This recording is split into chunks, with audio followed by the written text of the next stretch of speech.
Esse é um ponto super importante, porque a gente ouve muito de aliados, né, de apoiadores do ex-presidente Jair Bolsonaro que, não, mas eles estavam falando em golpe, não houve a execução de um golpe de Estado. Eu sempre coloco, né, se tivesse acontecido um golpe de Estado, talvez nem aqui estivéssemos num regime democrático falando sobre as notícias, enfim, né, o que envolve política. Mas o que o ministro Alexandre de Moraes está explicando, e a partir da acusação do Ministério Público, da Procuradoria-Geral da República, é que o fato de o golpe não ter acontecido por circunstância alheia à vontade dele, né, isso ali que teve manifestação por parte do Exército, a Marinha não, né, a Marinha foi que encampou, mas do comandante do Exército, por exemplo, não foi da vontade do Bolsonaro não ter acontecido. E a gente falando de tentativa de golpe de Estado, a orquestração de um golpe de Estado já faz parte de um entendimento de cometimento de crime. Então ele está explicando isso.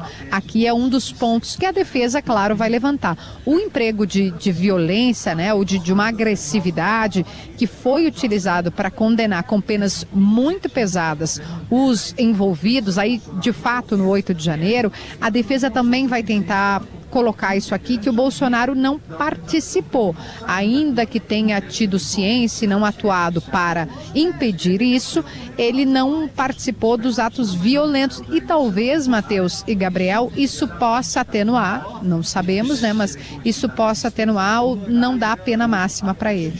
Porque a pena para os 5 crimes máxima, ela chegaria a 43 anos, né, Kelly, e há uma tendência, sim, de flexibilização, se não por todos os ministros, pelo menos pelo ministro Luiz Fux, que até agora, como a gente mostrou, ele não questiona a validade das provas, não questionou a denúncia, inclusive a aceitou, mas ele questiona a imputação dos 5 crimes e tem dúvidas, né, já deixou isso claro, sobre esse vai e vem da delação. Foram 9 depoimentos do tenente-coronel Mauro Cid, lembrando que ele falou à Polícia Federal, depois à Procuradoria-Geral da República e ao próprio Alexandre de Moraes na fase, né, de instrução processual, quando ele conduzia os interrogatórios. Foi chamado de novo aqui, inclusive, com ameaça de ordem de prisão para esclarecer aquela entrevista para a revista Veja, em que ele disse que foi coagido, depois volta atrás, disse que fez a declaração, ou melhor, a delação por livre e espontânea vontade, e no meio do caminho foi preso 2 vezes, né? O tenente-coronel Mauro Cid hoje tem esse benefício de estar solto por colaborar com a justiça. Somente o ex-presidente Jair Bolsonaro, em prisão domiciliar, e o general Walter Braga Neto estão presos. Um ponto que eu quero trazer, que é sobre essa sustentação da PGR, a Procuradoria-Geral da República, justamente sobre isso que você falava. Porque o ex-presidente Jair Bolsonaro, ele tem falado muito, e os apoiadores dele argumentam, que golpe é esse que não tem arma? Né? Que golpe é esse de velhinhas com bandeiras na mão, com bíblias na mão, né, em referência a quem estava no acampamento, a quem veio no 8 de janeiro? As principais provas, segundo a PGR, são, primeiro, as convocações, não foi uma reunião, as convocações de reuniões com os comandantes das Forças Armadas, a confirmação dos comandantes de que receberam um texto com uma ideia de decretação de um estado de exceção, né? E também este documento, apelidado de Minuta do Golpe, achado, que segundo Bolsonaro é um rascunho, mas achado na residência do ministro da Justiça e Segurança de seu governo, o ministro Anderson Torres. Então estes são alguns dos elementos-chave, Kelly, para mostrar o que foi este planejamento de golpe de Estado muito evidente no entendimento da PGR. Gabriel, esse é um argumento válido na tua leitura de que não houve um envolvimento direto do ex-presidente Jair Bolsonaro na execução, né, dos atos violentos, naquele protesto que virou uma baderna e destruiu o patrimônio da República? Eu entendo que não, Kelly, até porque a própria PGR já discorre sobre isso quando coloca o Bolsonaro como líder, né, dessa organização. Quer dizer, ele não precisava estar efetivamente no 8 de janeiro para ser culpado pelas coisas que aconteceram lá. Isso que o Chu falou agora é muito, mas muito importante, porque o que está em julgamento hoje não é o 8 de janeiro em si, as pessoas estão com essa impressão, mas sim essa cúpula que planejou o golpe, que culminou, evidentemente, na quebradeira do 8 de janeiro.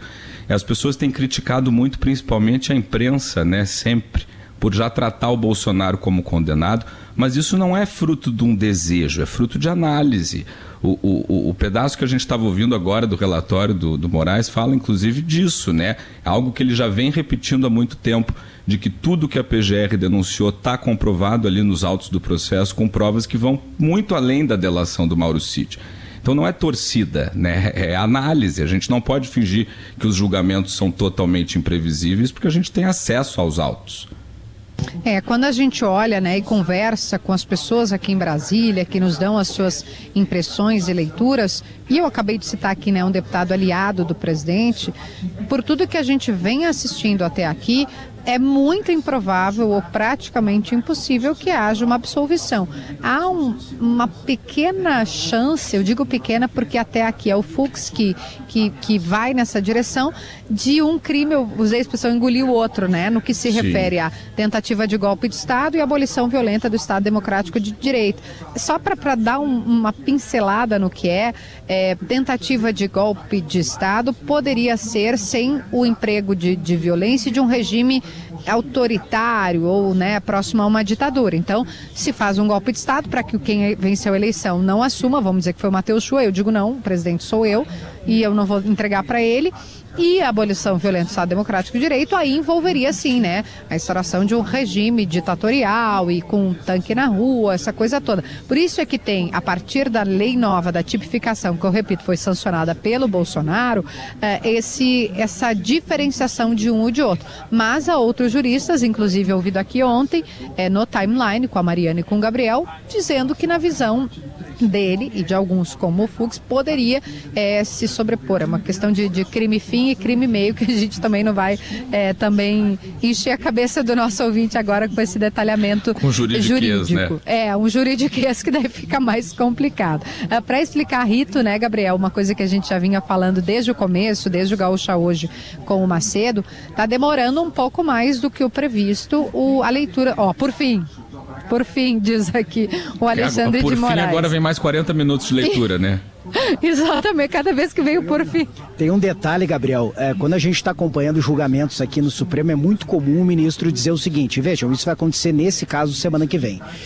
Bom, o meu voto é muito extenso, então eu vou ler apenas um resumo. Aí o resumo dura 3, 4 horas, né? Ou seja, não é um resumo, é o que provavelmente vai acontecer, porque até o relatório já é extenso. Tinha uma previsão, a gente conversava aqui, Kelly, com setoristas, que são os jornalistas que todo santo dia estão no Supremo, que cobrem exclusivamente a Suprema Corte. E eles estimavam em torno de 40 minutos de leitura do relatório. Estamos chegando aí a 1h40, na verdade, está estourando praticamente 1 hora já de leitura desse relatório. E depois que as sessões começaram a ser televisionadas, o que é um ponto positivo, né, na gestão do ministro Marco Aurélio Mello, de dar mais transparência, a gente percebe também que os ministros, né, legitimamente, têm uma apresentação de voto mais, vou usar com cuidado a palavra midiática, né, mas mais apresentada para o grande público que está assistindo e depois vai ser repercutida nos noticiários. Eu acompanhei o julgamento, todo o julgamento do Mensalão aqui, aí não era na turma, né, era lá do outro lado no plenário, e a gente via isso com muita frequência, né, os ministros e até os advogados, né, os advogados vão falar entre hoje e amanhã, se depender do ministro Alexandre vai demorar um pouco mais, mas até os advogados aproveitam esse que é o momento, né, de holofote, isso eu acho que a gente pode dizer, para trazer os seus votos com mais ênfase. Eu queria te ouvir, Gabriel, e essa eu não encomendei para ti, mas eu queria te ouvir sobre uma outra coisa que veja que as pessoas não gostam, mas está comparando, fazendo uma equivalência entre Lula e Bolsonaro. Eu não vou fazer isso sobre os crimes, mas que interessante as estratégias de defesa serem de alguma forma semelhantes, que quando o Zanin, esse ministro, né, que preside a primeira turma, era o advogado, ele insistia muito que os colaboradores tinham sido pressionados para dizer o nome do Lula, portanto as provas não eram válidas, né? Ele sustentava essa posição como advogado, né? E está no direito dele. Agora a gente vê exatamente o contrário. E aí o Partido dos Trabalhadores dizendo não, a colaboração não pode ser invalidada, não existe isso, e os advogados que, né, ou os aliados do Bolsonaro, melhor dizendo, não, mas esse Mauro Cid nem pode ser considerado, o próprio ministro Fux, mas mudou de versão 9 vezes. O Brasil tem dessas, né, Gabriel? Ou se tem.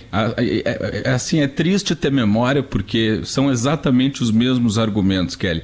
Eles dizem que o julgamento é político, que o STF está fazendo isso para tirar o Bolsonaro da cena eleitoral, estão dizendo que não teve golpe, que foi só um plano, só uma conversa, que não existiu ordem nenhuma de Bolsonaro, se não tem ordem não tem crime, que a delação do Mauro Cid foi forçada, foi feita sob coação, que não existem provas materiais, só indícios, né, só circunstâncias, que o STF não tem competência porque o Bolsonaro já não tem mais foro, então devia estar sendo julgado em outra instância. E antes era o contrário, né? Exatamente. O Lula dizia que o Moro não tinha competência, que Paraná, Curitiba não tinha nada que ver e tinha que ir para outra instância.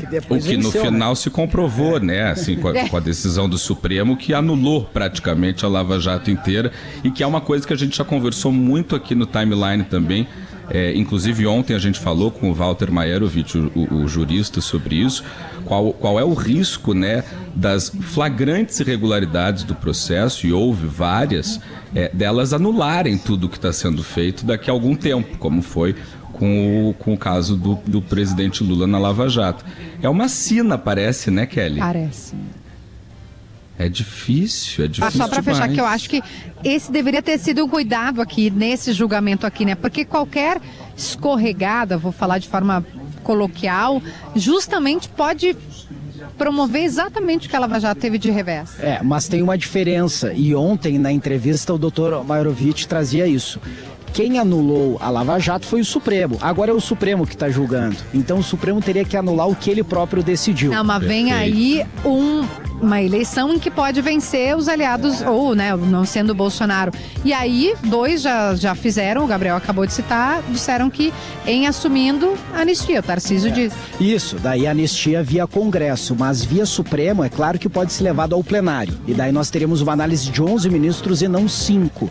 E é claro que o vento político ele muda, né, Kelly? Você destaca isso muito bem. Se eventualmente o presidente Lula é derrotado, assume um político de direita, o Supremo pode dar novas sinalizações. Mas é um cenário, enfim, que por se tratar de uma decisão do próprio Supremo, guarda boas diferenças em relação a uma decisão lá da instância que havia sido confirmada, né, pela segunda, terceira instância e depois teve essa virada total de página aqui no Supremo. Para a gente fechar, os deputados de oposição se reuniram lá na casa, temos imagens inclusive do deputado Zuco, gaúcho, que é líder da oposição, se manifestaram lá e depois devem ir para o Congresso também trazendo o apoio. Aqui só deputados que são aliados ao governo Lula, vieram 4 e fizeram as suas falas. Por enquanto eles não estão aqui, talvez também, né, por ser um cenário que é inóspito, vamos dizer assim, né?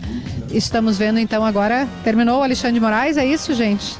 Pelo que a gente acompanhou, terminou. Era por fim antes mesmo. De iniciar a chamada geral. Era por fim. O por fim de fato de direito. E agora vem o Ministério Público e na sequência, então, podendo falar 2 horas e depois os advogados.